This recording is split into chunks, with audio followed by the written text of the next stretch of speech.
A very warm welcome to all of you to this CTAT video lecture series, an initiative of Unique Institute of Behavioral Sciences. इस video में आज हम first part of environmental study that is EVS start करेंगे। तो पहले एक overview ले लेते हैं कोर्स का। सिलेबस में family and friends, food, shelter, water, travel and things we make and do. इस वीडियो लेक्चर में आज हम कवर करेंगे रिलेशनशिप, वर्क एंड प्ले और उसके बाद animals and plant. Future video में हम ये सब कवर करेंगे। Family and friends. So family से शुरू करते हैं। फैमिली को अगर हम डिफाइन करेंगे तो बहुत तरीके से डिफाइन कर सकते हैं। तो सबसे सिंपल डेफिनेशन होगी कि family is the basic unit of the society. इसका मतलब अगर बहुत फैमिलीज को अगर हम मिलाते हैं और उसको ग्रुप करते हैं तो एक सोसाइटी बनता है, एक सोसाइटी है। इस सोसाइटी में जो एक यूनिट है, ये जो एक इकाई है, ये फैमिली है।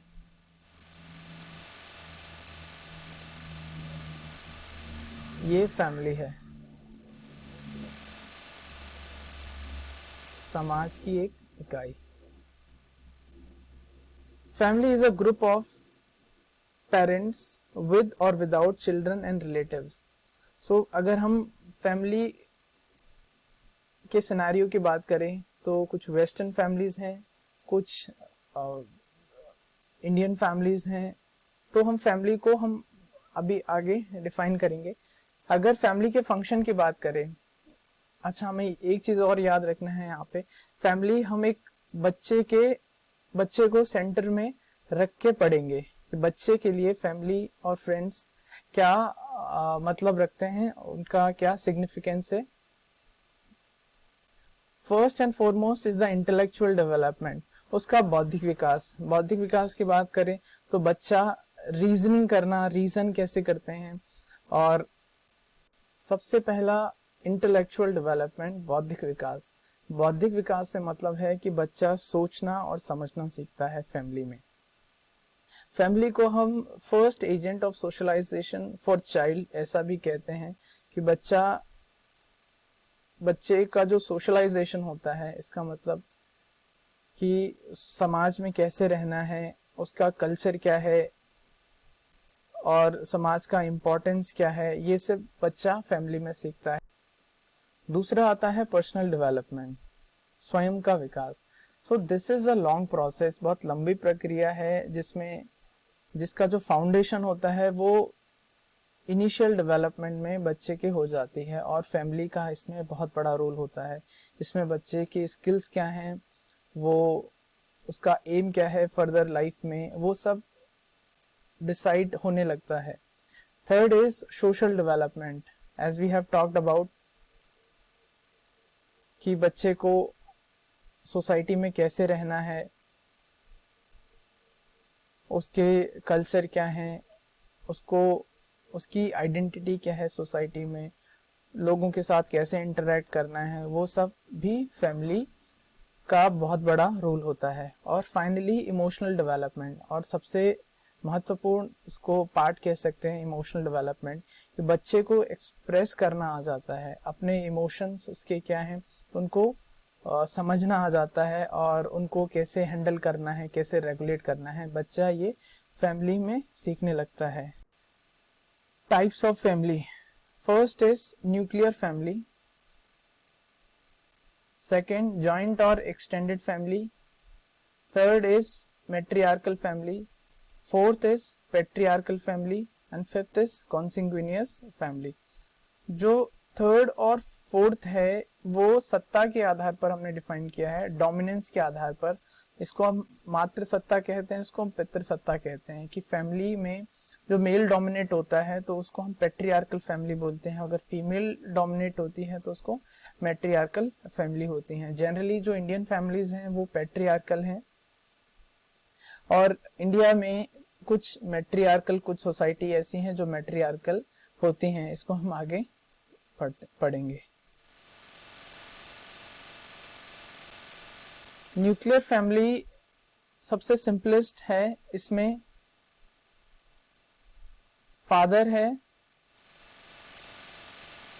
फादर को हम स्क्वायर से डिनोट करते हैं, और कभी भी हम पेडिग्री अगर चार्ट बनाते हैं, पेडिग्री फैमिली और फैमिली के रिलेशन इंटरेक्शन कैसे है उसको हम पेडिग्री से देखते हैं। तो जो स्क्वायर है उसको हम मेल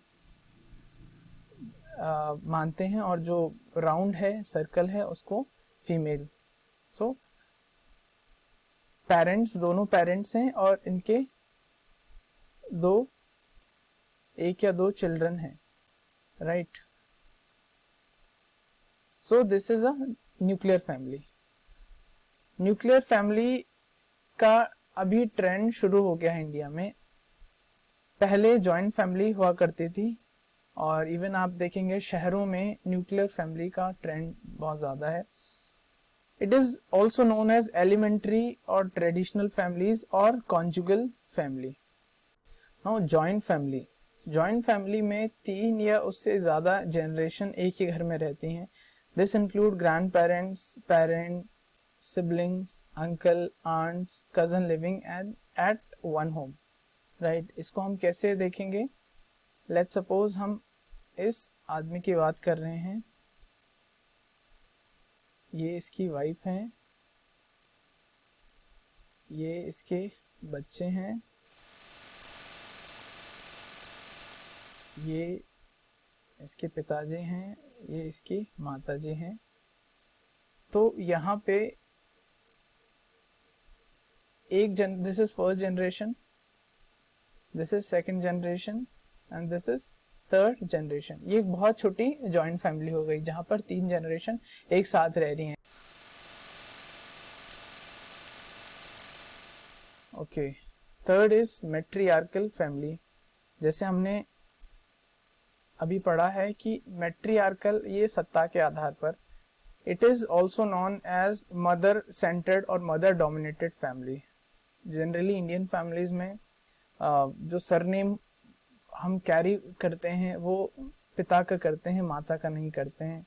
इट मीन्स हमारा जो सोसाइटी है वो पैट्रियार्कल है, पितृसत्ता है। मैट्रियार्कल में मदर डोमिनेट रहती हैं। द मदर और women is head of the family. जो वुमेन है और जो माँ है वो घर की हेड रहती हैं।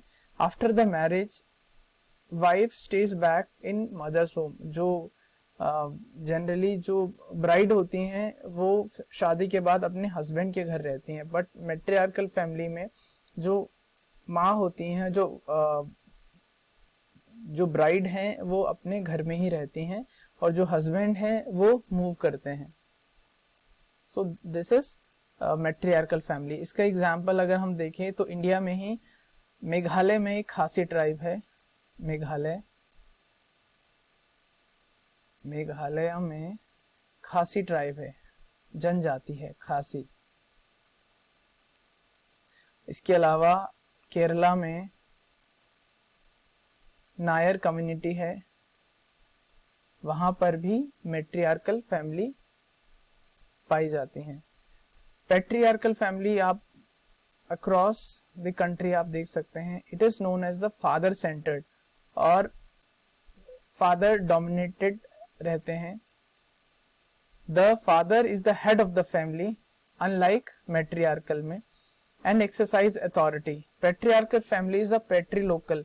पैट्रीलोकल होता है, हम again we can classify family in patrilocal and मैट्रीलोकल।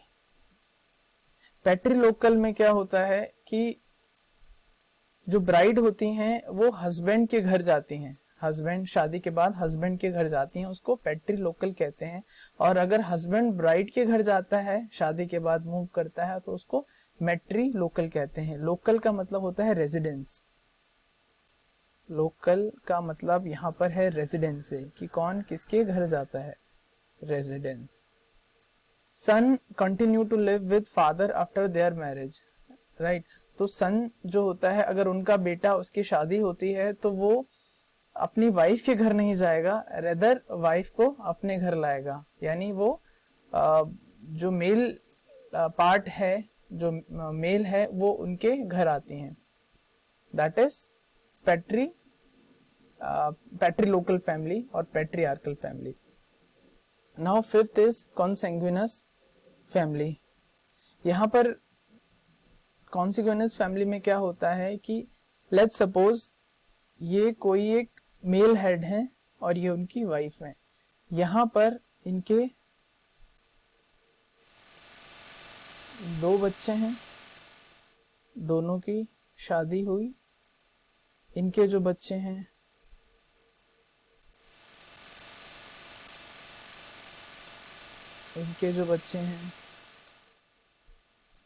इनकी शादी हुई, इनके बच्चे हैं, इनकी शादी हुई, इनके बच्चे हैं, राइट। तो यहाँ पर जो हेड है, फैमिली का जो हेड है, ये इनके एंसेस्टर हो गए, राइट। ये जितने भी डाउन द लाइन जितने भी और इंडिविजुअल्स आप देख रहे हैं, फैमिली मेंबर देख रहे हैं, इनके एंसेस्टर ये हैं। अब इनका रिलेशन कुछ भी हो सकता है इनके साथ। लेट्स सपोज अगर ये एक ही घर में रहते हैं, इसके अलावा भी और भी एक्सटेंड करते हैं अगर फैमिली को, अगर वो सब एक ही घर में रह रहे हैं, अगर उनका ब्लड रिलेशन एक ही है, एक ही ब्लड से वो जुड़े हुए हैं किसी एक एंसेस्टर से, उसको कॉन्सिग्यूइनस फैमिली कहते हैं। लेट्स सपोज यहाँ पर एक कोई ये मेल मेंबर है जो हेड है, और ये इनकी वाइफ है, और ये इनके बच्चे हैं। ये एक बच्चे इनके हैं, एक ये हैं, एक ये हैं, इसके बाद ये इनके बच्चे हैं, वो सब एक ही घर में रह रहे हैं, उसको कॉन्सिग्यूइनस फैमिली कहते हैं। ओके, यहाँ पर हम एक कॉन्सेप्ट ऑफ समझते हैं जिसको कजन, जो फर्स्ट कजन क्या होता है, सेकंड कजन क्या होता है। चलिए, ये मैं हूं, ये हमारी माता जी हैं, ये पिताजी हैं, ये हमारे अंकल जी हैं, ये आंटी हैं, और ये हमारे दादाजी हैं, ये हमारी दादी जी हैं। तो मेरा जो फर्स्ट कजन होगा वो ये भी होंगे और ये भी होंगे, राइट। ये अंकल हैं, मेरे अंकल हैं, इनके जो इमीडिएट बच्चे होंगे वो मेरे कजन होंगे, फर्स्ट कजन उनको कहते हैं, फर्स्ट कजन।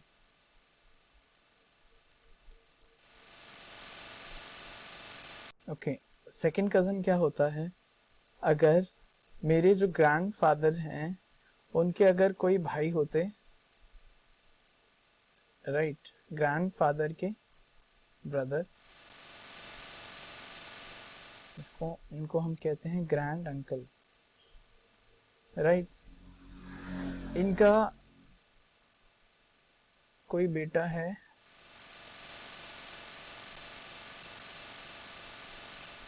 जो कि मेरे अंकल या मेरे फादर के फर्स्ट कजन होते हैं, फादर्स फर्स्ट कजन, राइट।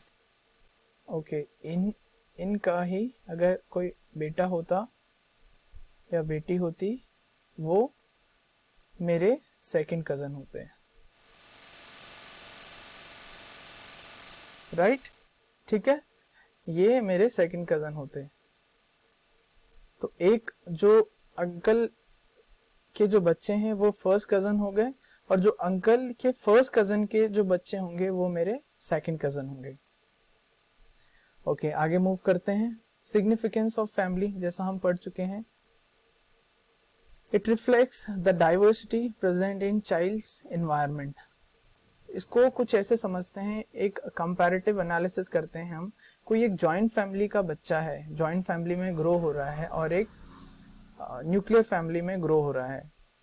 तो जो न्यूक्लियर फैमिली में ग्रो हो रहा है बच्चा, उसका इंटरेक्शन सिर्फ अपने माता पिता से है, जबकि जो जॉइंट फैमिली का बच्चा है उसका इंटरेक्शन अपने माता पिता के अलावा उसका इंटरेक्शन अपने भाइयों से, अपने दादा दादी से, अपने जो चाचा हैं, अंकल आंटी, उनके बच्चे, अपने कजन से, उनसे उनका इंटरेक्शन है। यहाँ पर बच्चे का जो बौद्धिक विकास है, जो इंटेलेक्चुअल डेवलपमेंट है, वो ज़्यादा होता है जॉइंट फैमिली में।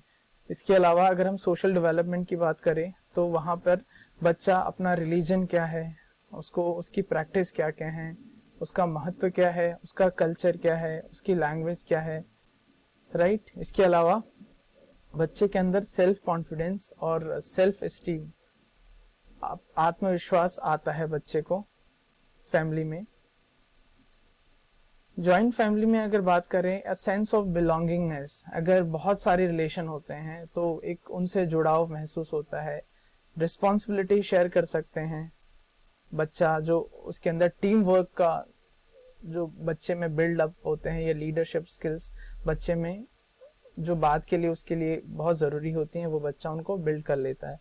इसके अलावा love and care for each other, जो उसके कज़न हैं, उसके जो और रिलेशन हैं, उनके प्रति उनका स्नेह और एक दूसरे के प्रति केयर बढ़ने लगती है। तो this is the significance of family environment. और सबसे मोस्ट इम्पॉर्टेंट चीज़ यहाँ पर इमोशनल डेवलपमेंट होता है बच्चे का।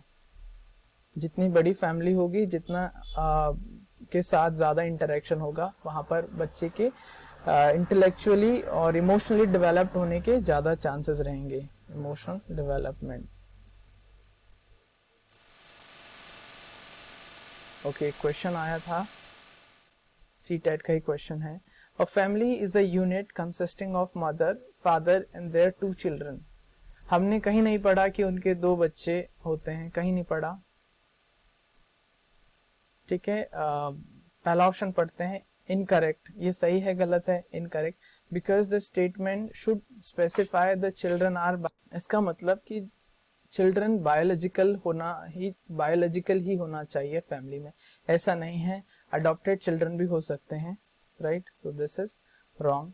Correct, because this is what all Indian families are like. जरूरी नहीं है कि इंडियन फैमिली ऐसे ही होते हैं, माता पिता और उनके 2 बच्चे, ऐसा नहीं है। एक्सटेंडेड फैमिली भी होती हैं, जॉइंट फैमिली भी होती हैं, न्यूक्लियर फैमिली भी होते हैं। This is also wrong.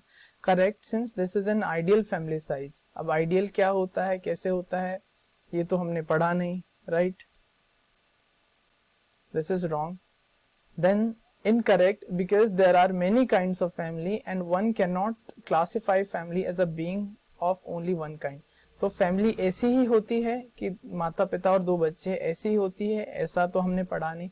हमने पढ़ा कि फैमिली बहुत टाइप की होती है, न्यूक्लियर भी हो सकती है, एक्सटेंडेड भी हो सकती है, जॉइंट भी हो सकती है। तो this is the answer. Now friends and their significance, दोस्तों का क्या महत्व है। प्राइमरी सोशलाइजेशन का मतलब होता है कि जो बच्चे का जो पहला सोशल इंटरेक्शन होता है फैमिली के अलावा, वो उसके दोस्तों से होता है। साथ खेलते हैं और play and enjoy with our friends,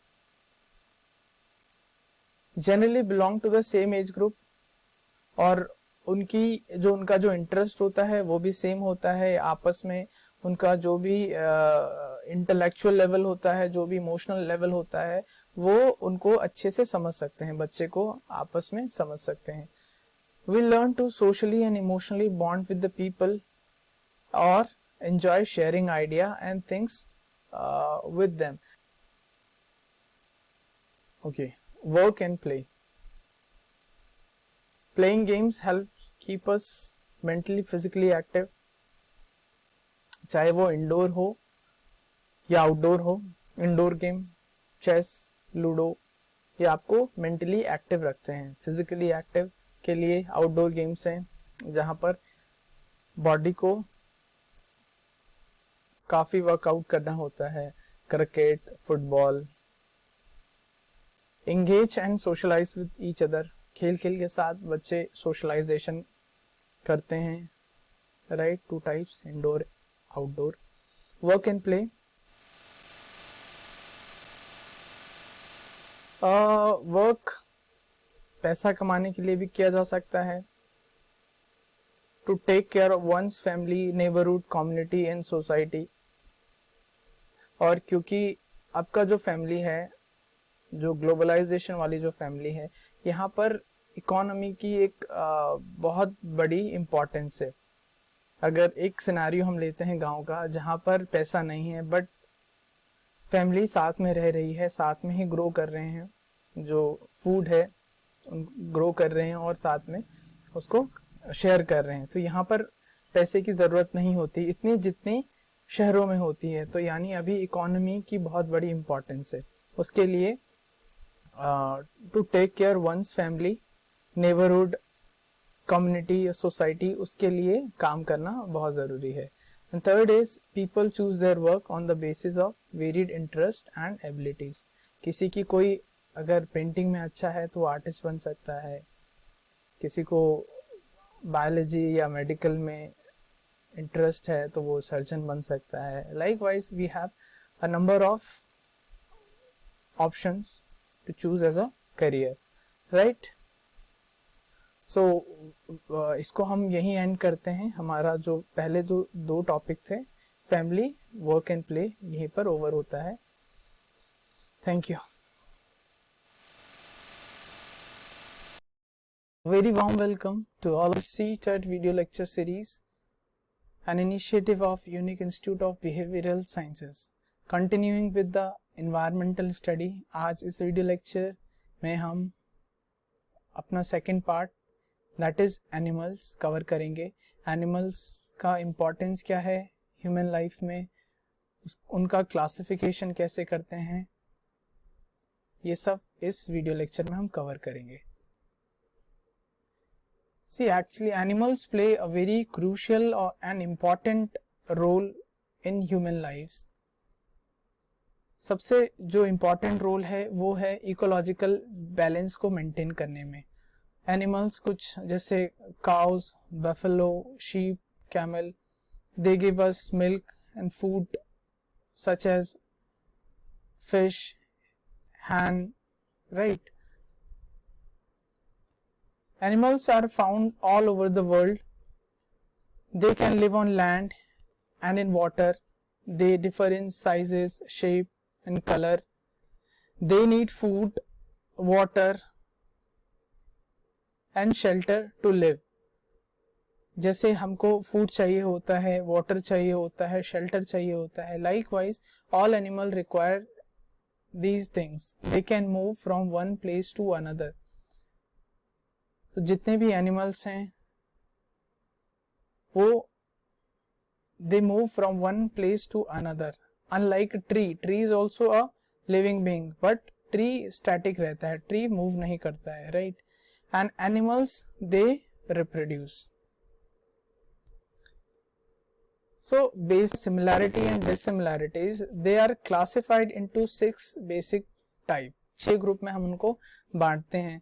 first is mammals, birds, reptiles, amphibians, invertebrates and fish। इनको और हम डिटेल में देखेंगे आगे। amphibians, birds, fish, insect, mammals and reptile। First classification on the basis, backbone के बेसिस पे हमने एनिमल्स को क्लासिफाई किया है। वेदर एनिमल्स हैव बैकबोन और नॉट, अगर उनका बैकबोन होता है तो उनको वर्टिब्रेट्स कहते हैं, उनका बैकबोन नहीं होता है तो उसको इनवर्टिब्रेट्स कहते हैं। वर्टिब्रेट में फर्दर वी आर बाइफर्केटिंग, 2 भागों में बांट रहे हैं हम, cold blooded and warm blooded. यहाँ पर एक कॉन्सेप्ट हमको समझना है, what is cold blooded and what is warm blooded. Cold blooded are animals that can bear a wide range of temperature change। For example, generally हमारे आसपास जो winter का टेम्परेचर होता है वो 0 डिग्री और समर में वो 50 डिग्री तक पहुंच सकता है। So we can tolerate this behaviour. हमारा जो बॉडी का इंटरनल टेम्परेचर होता है वो चेंज नहीं होता है with respect to the environment, वो ऑलमोस्ट 37 के आसपास ही रहता है। तो we are resisting change in temperature with respect to our external environment। So those animals that can withstand with this change in temperature are called warm blooded। जो इस temperature को, wide range of temperature को जो bear कर जाते हैं उसको warm blooded बोलते हैं, और जो थोड़ा सा भी चेंज टेम्परेचर में सह नहीं पाते उनको कोल्ड ब्लडेड एनिमल्स कहते हैं, राइट। कोल्ड ब्लडेड के एग्जाम्पल जैसे fish, reptiles and amphibians, right. जैसे अगर पानी अगर थोड़ा सा भी गर्म 4-5-6 डिग्री ऐसा भी थोड़ा बढ़ा तो वो started creating stress for fish के लिए वो स्ट्रेस करना शुरू कर देंगे वो पानी। ओके, वार्म ब्लडेड में मैमल्स एंड बर्ड्स, ये दोनों जो हैं, ये दोनों कैटेगरी जो एनिमल की, they can withstand change in a wide range of temperature. Now invertebrates में we have further divided animals with the jointed legs and without legs. कुछ एनिमल जिनके joint legs होते हैं, joint leg जैसे for example ऐसे ये joint leg होते हैं, and without legs जिनके leg नहीं होते है, वो होता है on the basis of adaptation. कोई एनिमल कहाँ रहता है, उसका इन्वायरमेंट सराउंडिंग कैसा है, उसके बेसिस पे हम एनिमल को डिवाइड करते हैं। First category is terrestrial animal, वो एनिमल जो लैंड पर रहते हैं, टेरेस्ट्रियल में रहते हैं। दूसरा है एक्वाटिक, जो पानी में, एम्फीबियन जो दोनों जगह टेरेस्ट्रियल एक्वाटिक सिस्टम दोनों में जो रह सकते हैं उनको एम्फीबियंस कहते हैं। आर्बोरियल जनरली जो पेड़ पर रहते हैं most of the time, and aerial जो हवा में उड़ते हैं या रहते हैं उनको हम एरियल एनिमल्स कहते हैं, right. The third categorisation is on the basis of food habit. Animal का फूड हैबिट कैसा है, वो हर्बीवोर हैं, अगर वो प्लांट या ग्रीन लीव्स वगैरह खाते हैं उनको हर्बीवोर्स बोलते हैं। कार्निवोर्स वो एनिमल होते हैं जो दूसरे एनिमल को फीड करता है, जो मांस खाते हैं, मांसाहारी, उनको कार्निवोर्स कहते हैं। जो दोनों पर फीड कर सकते हैं, जो हर्बीवोर्स, कार्निवोर्स जो दोनों को खा सकते हैं, वो ओमनीवोर हैं। एग्जाम्पल ह्यूमन बींग्स, हम मांस भी खा सकते हैं और we can feed on plants. Scavenger होते हैं जो डेड एनिमल्स या जो डेड रिमेन्स उन पर फीड करता है, उनको स्कैवेंजर कहते हैं। इसका एग्जाम्पल हाइना, जो लेफ्ट ओवर, जो लायन या चीता जो भी शिकार करते हैं, जो बचा हुआ होता है उसको उस पर फीड करते हैं, ये एक एग्जाम्पल है hyena. And fifth is parasite animal. Parasite animal are those who feeds on other animal for food और न्यूट्रिशनल रिक्वायरमेंट। इसका एक एग्जाम्पल हम देखेंगे, लाइस, जू या लीच, ये कुछ एनिमल हैं जो दूसरे एनिमल्स पर they depend for their food requirement. इसके अलावा टेप फॉर्म ह्यूमन की बॉडी के अंदर होता है, और जिस एनिमल पर फीड करता है it can be present internally as well as externally, और जिस एनिमल पर फीड करता है उसको होस्ट एनिमल कहते हैं। इसको हम और डिटेल में देखेंगे। We are again classifying animals on the basis of backbone, कि एनिमल का बैकबोन डेवलप हुआ है या नहीं हुआ है, जिन वर्टिब्रेट कहते हैं। इवोल्यूशन के पैटर्न में देखें तो बैकबोन का डेवलप होना एक बहुत ही क्रूशियल और टर्निंग पॉइंट था, कि जो रेंगने वाले जानवर थे अब now they can move, they can remain firm, वो खड़े होके आगे मूव कर सकते हैं, राइट। इनवर्टिब्रेट्स में जिनका बैकबोन नहीं होता है और they have very soft and inner bodies, flexible body होता है, ये बॉडी, फ्लेक्सिबल बॉडी उनको मूव करने में हेल्प करता है, राइट। जनरली उनके पास एक हार्ड कवरिंग होती है जिसको हम एक्सोस्केलेटन कहते हैं। इसके एग्जाम्पल हम देख सकते हैं कि जिनके बैकबोन नहीं होती है, जैसे एंट, चींटी। इसके अलावा इंसेक्ट ग्रुप में जो भी हमारे एनिमल होते हैं दे आर इनवर्टिब्रेट्स।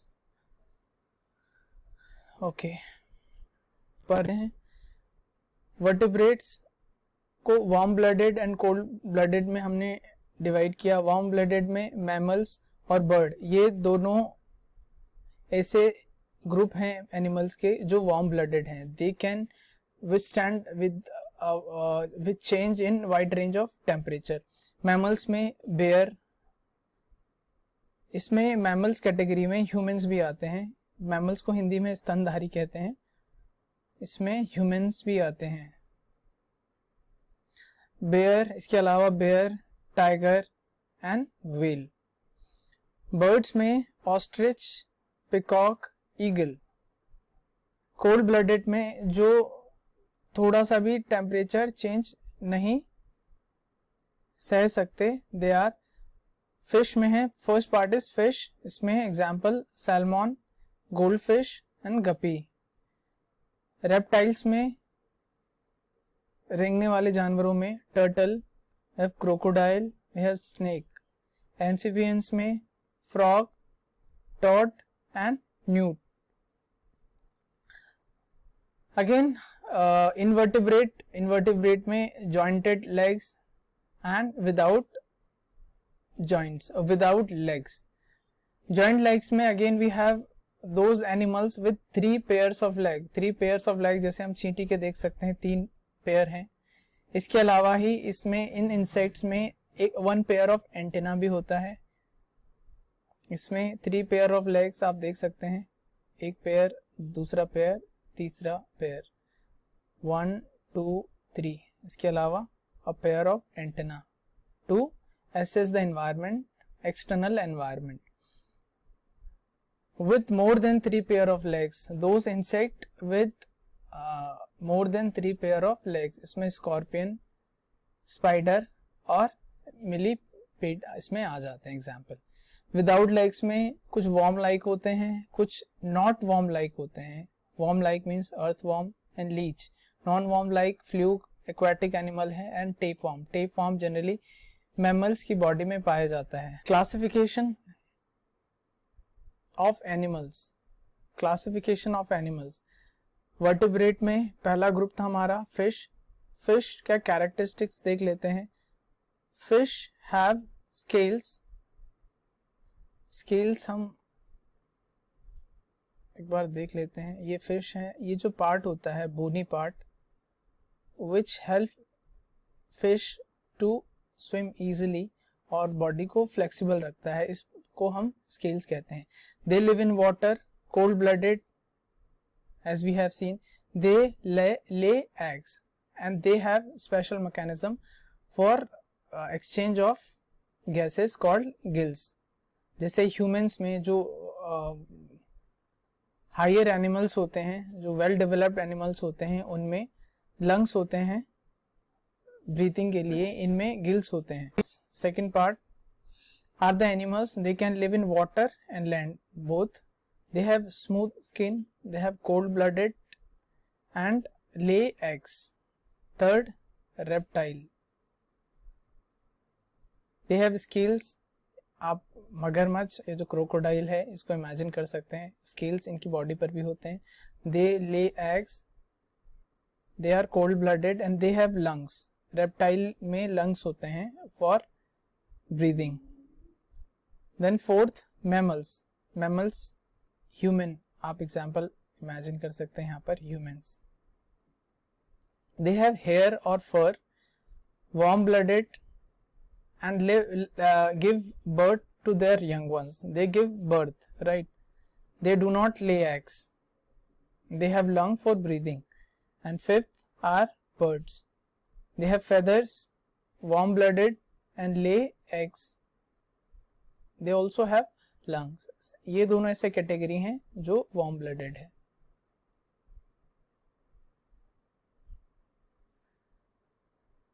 Right. हमने एनिमल्स को वर्टिब्रेट और इनवर्टिब्रेट में क्लासिफाई किया था। Vertebrate we have seen, now invertebrate का क्लासिफिकेशन देख लेते हैं। First is arthropods. आर्थ्रोपोड्स की जो कैरेक्टरिस्टिक्स हैं, दे हैव एक्सोस्केलेटन। इनकी बॉडी के बाहर एक हार्ड कवरिंग होता है, हार्ड शेल होता है। Like for example this spider या ये जो क्रैब है, इसकी बॉडी के ऊपर आउटर शेल होता है, या जैसे ये हनी बी है, right, this covering is there. Now they have paired joint of legs. Paired means pair में होगा, इवन नंबर में, 2 4 6 पेयर्ड लेग्स। जॉइंटेड लेग्स, जैसे आप ये देखेंगे यहाँ पर जॉइंट्स हैं। Joints means joint legs help in movement of their legs, movement वो फ्लेक्सिबली उनको यूज कर सकते हैं. Now they have body section. Body section means insect का एक प्रॉपर्टी होता है, कैरेक्टरिस्टिक्स होता है रेदर, उनकी बॉडी 3 हिस्सों में जनरली डिवाइड होती है, राइट. ये जॉइंट लेग्स हैं, इनकी बॉडी 3 हिस्सों में डिवाइड होती है. जो फर्स्ट पार्ट होता है उसको हम हेड, जो सेकंड पार्ट होता है उसको हम कहते हैं थोरैक्स, और जो थर्ड पार्ट होता है उसको हम कहते हैं एब्डोमेन.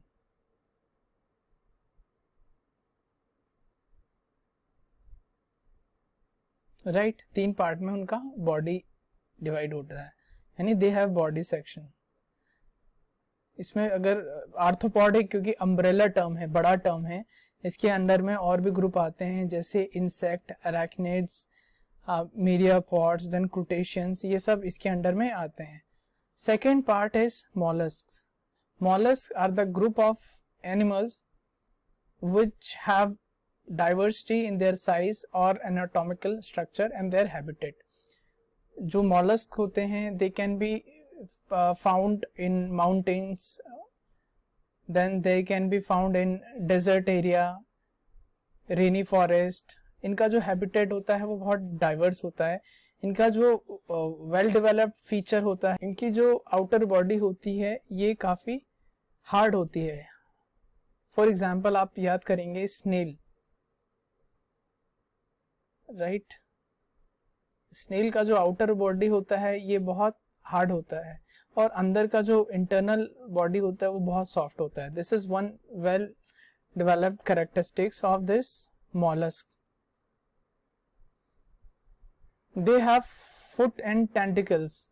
एग्जाम्पल याद करेंगे इसका ऑक्टोपस. ऑक्टोपस का जो ये हैंड्स हैं या लेग्स इनको कहेंगे, ये टेंटिकल्स कहते हैं इनको, और they help in movement of this octopus और टू ग्रैब समथिंग, कुछ पकड़ने के लिए उसका इस्तेमाल करते हैं.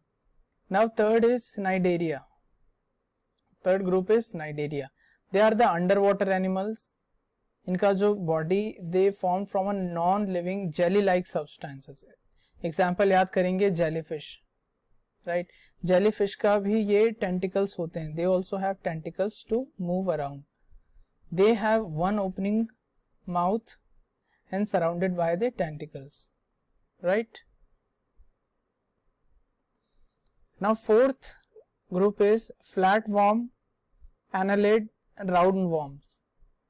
They have adapted to nearly every ecosystem. Her ecosystem में ये मिल जाता है. Like the mollusk, ये भी हर कहीं हर इकोसिस्टम में ये मिल जाता है.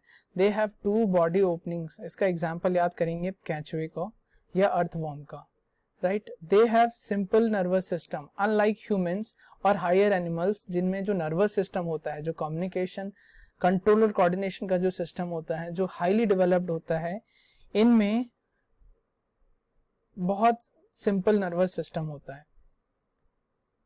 Fourth is porifers. Porifers are the aquatic animals जिनमें कोई मसल्स नहीं है, नर्व्स नहीं है, ऑर्गन्स नहीं है. They are underwater animals. They acts like water filter. आप ये इमेजिन, ये स्ट्रक्चर इमेजिन करेंगे, ये सी में होता है, वाटर में होते हैं. इनमें बॉडी ओपनिंग नहीं होती, कोई बॉडी ओपनिंग नहीं है. स्पॉन्ज इसका एग्जाम्पल है. Now finally echinoderms. Echinoderms are also the aquatic animal. पानी में मिलते हैं, ये कम्युनिटी में रहते हैं जनरली, और इनका जो बॉडी होता है, they have radial symmetry. Radial symmetry को हम कंपेयर करेंगे एक बार बाइलेटरल सिमेट्री. बाइलेटरल सिमेट्री को हम समझते हैं पहले. बाइलेटरल सिमेट्री को समझने के लिए, for example this is a rectangle. अगर हम इसको बीच से इसका डिवाइड करते हैं तो जो 2 पार्ट बनेंगे दोनों सिमिलर होंगे, राइट. एक और एग्जांपल लेते हैं. फॉर एग्जांपल हमारे पास ये कोई एक इंसेक्ट है, राइट. इसको भी अगर हम मिड सेक्शन करते हैं तो दो, अगर हम सेंटर से, फॉर एग्जांपल हमारे पास स्टारफिश है, राइट। स्टार फिश का ये जो सेंटर है, हम इसको सेंटर ऑफ रेफरेंस लेते हैं। यहाँ से हम सेंटर से अगर इसकी बॉडी को सर्कल में यदि हम डिवाइड करते हैं तो हर पार्ट सिमिलर होगा, इसको हम रेडियल सिमेट्री कहते हैं। मीन्स सर्कुलर अगर सेक्शन करते हैं तो हर पार्ट सिमिलर होगा, उसको रेडियल सिमेट्री कहते हैं। दे हैव एक्सटर्नल स्केलेटन,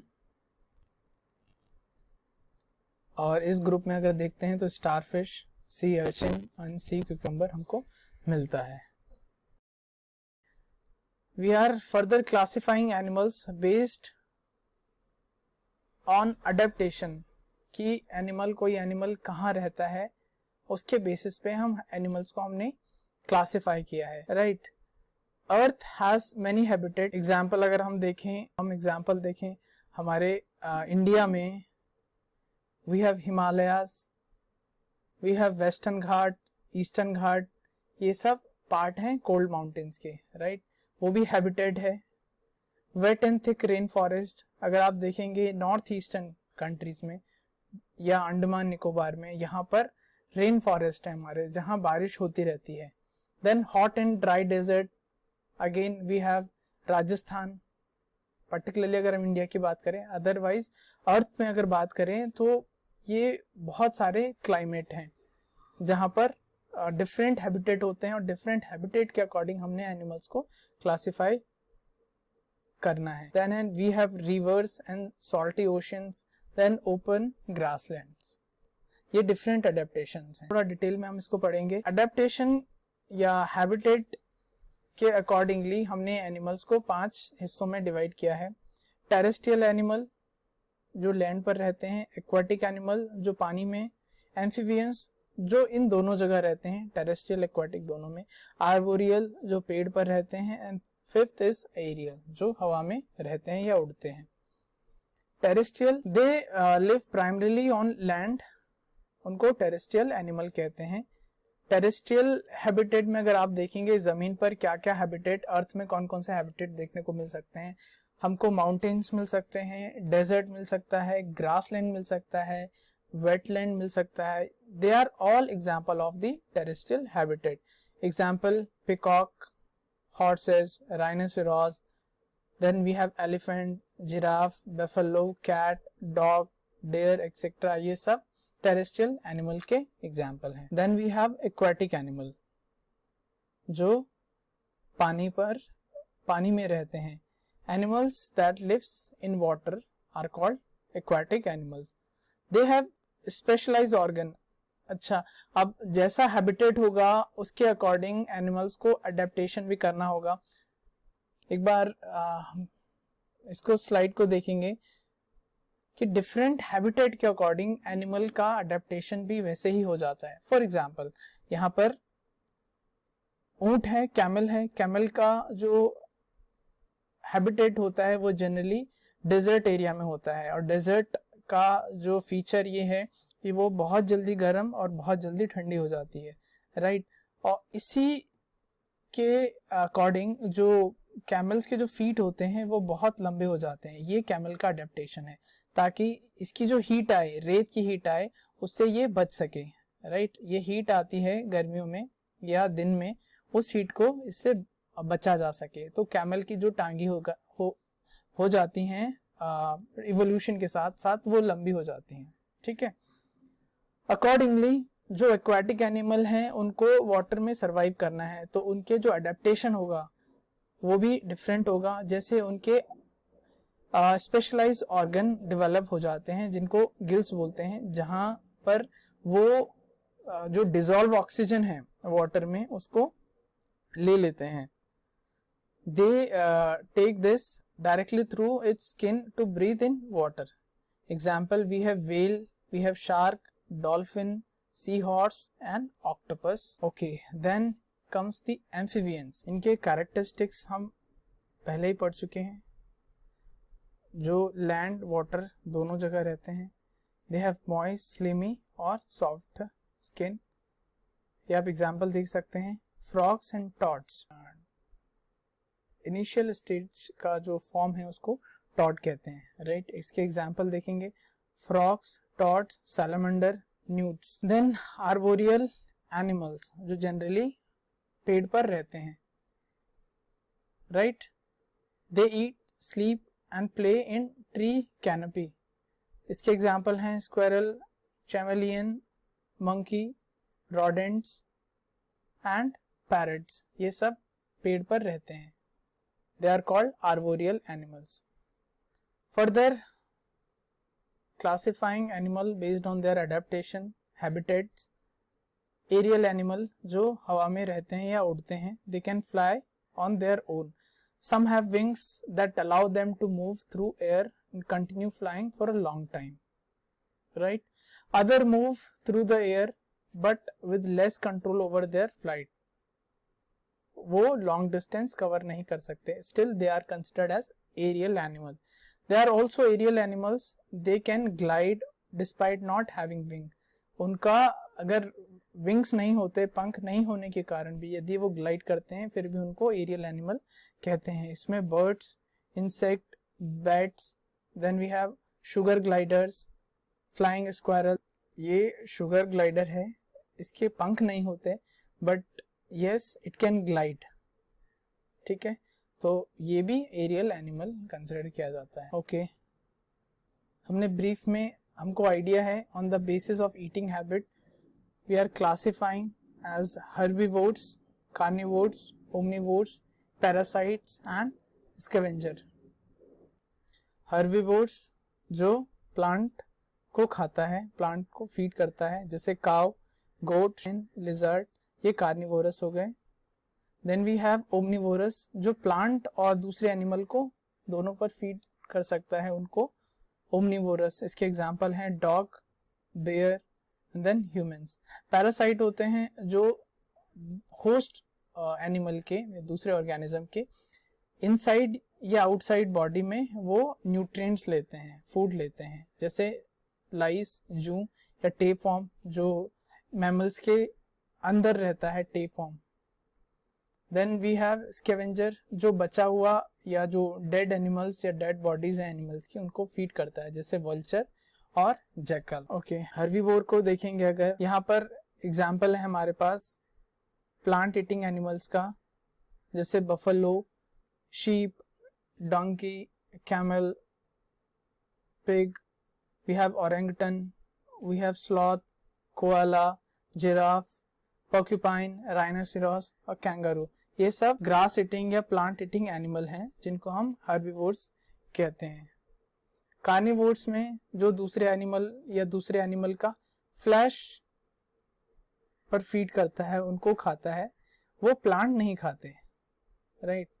वो ग्रास या प्लांट को फीड नहीं करते, जैसे लॉयंस, वी हैव चीता, Jaguar, links, then wolverine, dolphin, mink, wild dog, then we have Komodo dragon, dhole, snake and alligator. Omnivorous जो प्लांट एनिमल दोनों पर फीड कर सकते हैं, उनको ओमनिवोरस कहते हैं।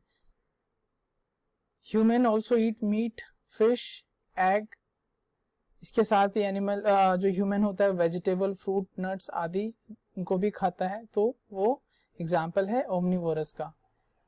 ओके, यहाँ पर जो मंकी होता है, मंकी भी ओमनिवोरस नेचर का होता है।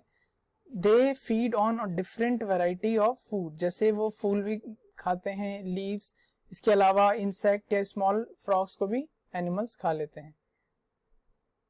These are the example of omnivorous. एक बार एग्जाम्पल देख लेते हैं। We have humans, chimpanzee, dog, rat, civet, we have bear, we have brown bear, we have monkey, we have warthog, we have coati, we have skunk, squirrel. Okay, now the parasite. Parasite होते हैं जो किसी दूसरे animal या host animal के inside the body या outside the body वो पाए जाते हैं। इसमें heartworm, tapeworm, roundworm, fleas, ticks या माइट्स जो दूसरे एनिमल्स पर फीड करते हैं या जो अपनी न्यूट्रिशनल रिक्वायरमेंट है ये दूसरे एनिमल के थ्रू वो पूरा करते हैं। स्कैवेंजर जो डेड बॉडीज या बचा हुआ एनिमल्स का डेड बॉडी वगैरह उन पे फीड करते हैं, जैसे jackal, coyote, ants, hyena, we have turkey vulture, we have crow, dung beetle, ये जो जिसको हम गबरेला कहते हैं, जो गाय के गोबर को राउंड करके वहां से उससे न्यूट्रिएंट्स लेती हैं। We have raccoon, we have opossum. ये जो एनिमल्स हैं जनरली ये वेस्टर्न कंट्रीज में पाए जाते हैं। अगर हम इकोसिस्टम को एज अ होल इमेजिन करें तो वहां पर हम भी फूड चेन का एक पार्ट है। इसको फूड चेन को समझते हैं। फूड चेन में जो सबसे पहले है, सबसे बॉटम में है, उसको प्रोड्यूसर कहते हैं या प्राइमरी प्रोड्यूसर कहते हैं, जिसने अपना फूड सन की लाइट से और वाटर से यूटिलाइज करके इसने ये ग्रास डेवलप किया। तो ये जो ये ग्रास है ये प्राइमरी प्रोड्यूसर है, राइट। इसने अपना फूड किसी दूसरे ऑर्गेनिज्म से नहीं लिया, इसने डायरेक्टली सन और वाटर को यूटिलाइज करके इसने अपना फूड तैयार किया है। देन इस पर जो पहले फीड करेगा उसको हम प्राइमरी कंज्यूमर कहते हैं। इन केस यहाँ पर एक ग्रास हॉपर है जो ये डायरेक्ट ग्रास से अपनी एनर्जी डिराइव कर रहा है, इसको प्राइमरी कंज्यूमर कहते हैं। अब जो इस ग्रास हॉपर पर फीड करेगा, जो इसको खाएगा, उसको बोलेंगे प्राइमरी कंज्यूमर पे जो फीड करेगा उसको हम सेकेंडरी कंज्यूमर कहते हैं। इन यहाँ पर दिस इज अ फ्रॉग जो इस ग्रास हॉपर से अपनी जो न्यूट्रिएंट रिक्वायरमेंट है उसको पूरा करेगा। Okay, then we have this tertiary consumer जो सेकेंडरी कंज्यूमर से अपनी न्यूट्रिशनल रिक्वायरमेंट पूरा करेगा, उसको हम टर्शियरी कंज्यूमर कहते हैं। इस केस में दिस इज अ स्नेक। यहाँ पर एक चीज और हम देखेंगे कि एनर्जी ये ग्रास की ही एनर्जी थी, राइट। अगर हम सांप और ग्रास अगर दोनों एक साथ हैं भी तो स्नेक डायरेक्ट ग्रास से अपनी एनर्जी रिक्वायरमेंट पूरा नहीं कर सकता, उसको फूड चेन के थ्रू ग्रास हॉपर में और ग्रास हॉपर से फ्रॉग में जाना ही पड़ेगा ताकि स्नेक उस फ्रॉग से अपनी जो रिक्वायरमेंट है, फूड रिक्वायरमेंट है, उसको पूरा कर सके। तो this is an important part of this food chain. और फाइनली जो स्नेक को फीड करेगा वो फाइनल कंज्यूमर हम उसको कहते हैं। यहाँ पर जो फाइनल कंज्यूमर है वो हॉक है, राइट। फाइनल कंज्यूमर क्यों? क्योंकि हॉक को कोई फीड नहीं करता, इसलिए इसको जो फूड चेन के टॉप पे रखा गया है, ऑलराइट। और इन केस अगर ये डेड या मरता है ये हॉक, तो इसको डिकम्पोज करने के लिए डिकम्पोजर होते हैं जो बैक्टीरिया या स्मॉल माइक्रो ऑर्गेनिज्म या फंगस वगैरह वगैरह इसको ब्रेक डाउन करके इसको फिर वही मिट्टी में मिला के अगेन प्रोड्यूसर ग्रास जो मिट्टी से या सन वाटर से अपना एनर्जी डिराइव करते हैं, ये फिर ये फूड चेन चलता रहेगा। ओके, अब एक सिनेरियो हम इमेजिन करते हैं। लेट्स सपोज फ्रॉग एक्सटिंक्ट हो गए, तो इन केस जो ग्रास हॉपर का जो पॉपुलेशन है वो बहुत ज्यादा हो जाएगा, ठीक है। और स्नेक भी जो इस फूड चेन में है इसका जनसंख्या भी, इसका पॉपुलेशन भी कम हो जाएगा। क्यों? क्योंकि फ्रॉग है ही नहीं जिस पर वो फीड करता है, राइट। इसका कम हो जाएगा तो जो फाइनल कंज्यूमर है हॉक, उसका पॉपुलेशन भी कम हो जाएगा, राइट। तो हमारा पूरा फूड चेन डिस्टर्ब हो जाएगा। इसलिए जो एनिमल्स हैं वो बहुत जरूरी हैं इकोलॉजिकल बैलेंस को बनाने के लिए और फूड चेन को मेंटेन करने के लिए, ताकि एक दूसरे को जो न्यूट्रिशनल रिक्वायरमेंट है वो सब भी पूरी हो सके। Okay, next topic, reproduction in animals. One of the characteristics animal का कि दे रिप्रोड्यूस। अब वो अंडे भी दे सकते हैं या they can reproduce, they can give birth to their young ones, वो बर्थ भी दे सकते हैं। Reproduction is a process by which living organism produce another one of their own kind. वो सिमिलर उसी स्पीशीज का वो जो यंग वंस होगा वो उसी स्पीशीज का होगा। It is a vital process, important process है। अगर किसी एनिमल को अपना जो रेस है, अपनी स्पीशीज है, उसको कंटिन्यू रखना है, उसको मेंटेन करना है, तो उसको रिप्रोड्यूस करना पड़ता है, राइट। दो तरीके अभी हमने पढ़ा, वो एग भी दे सकते हैं, they can also give birth to their young ones. जो एनिमल अंडे देते हैं हम उनको ओविपेरस कहते हैं, oviparous animal. Ovi means egg, इसको ओवम भी कहते हैं, oviparous means egg, egg laying animal, right. इसके एग्जाम्पल है insect, fish, frogs, snakes, lizard, snail, birds and crocodile. Birds build nest to lay eggs, इसके लिए जो बर्ड्स होता है वो नेस्ट क्रिएट करता है। इसमें से कुछ इंसेक्ट जैसे butterfly, grass hopper, cockroaches and house fly, ये भी अंडे देते हैं। रेप्टाइल में ऑल्दो ये डिफरेंट ग्रुप है, ये डिफरेंट ग्रुप है, ये डिफरेंट ग्रुप है, बट रेप्टाइल में but they also lay eggs. इसमें रेप्टाइल्स में we have lizard, turtle, snake, right, they also lay eggs. Most of their eggs are eaten by other animals. अब क्योंकि बहुत सारे अंडे देते हैं, इसमें ये होता है कि जो कुछ अंडे होते हैं उसको दूसरा एनिमल उन पर फीड कर लेता है, उनको ये बाकी जो अंडे देने वाले हो गए उनको ओविपेरस एनिमल कहते हैं। देन विविपेरस, विविपेरस होता है जो वो एनिमल जो अपने जो सिमिलर स्पीशीज को बर्थ देते हैं, यंग वंस को बर्थ देते हैं। एग्जाम्पल इसमें dogs, we have cats, monkeys, tiger, cows, elephants, horses and humans, right. जो बेबी होता है they develops inside the mother's body in case, उसको जेस्टेशन पीरियड कहते हैं, राइट, उसको जेस्टेशन पीरियड कहते हैं। किसको? जितना टाइम जो यंग वन है, जो बेबी है, वो मदर्स के वोम में जितना टाइम रहता है उसको जेस्टेशन पीरियड कहते हैं। इन केस ह्यूमन में वो 9 मंथ होता है, काउ में भी वो 9 मंथ होता है। After their birth they feed on mother's milk, और बच्चा जन्म लेने के बाद वो मदर्स मिल्क को ही फीड करता है, till they learn to feed by their own, right. उनको विविपेरस एनिमल्स कहते हैं। Whales and dolphin lives in water but they give birth to young ones. अच्छा, यहाँ पर हमको ध्यान रखना है, व्हेल और dolphin are not fish, rather they are animals, right. वो they gives birth to their young ones, वो they do not lay eggs, they gives rather birth to their young once. Again यहाँ पर bat एक bird होने के बावजूद भी इसको बर्ड में कैटेगराइज किया जाता है, still it give birth to young ones, right. So this is whale, dolphin, they are viviparous, we have bat, viviparous. ये क्वेश्चन 2015 का है, सीटेट का। Which of the following characteristic shared by all the mammals given below? यहाँ पर lizard, sparrow, turtle and snake, इनमें common क्या है? इसमें एग्जाम्पल देखते हैं, जो ऑप्शंस देखते हैं।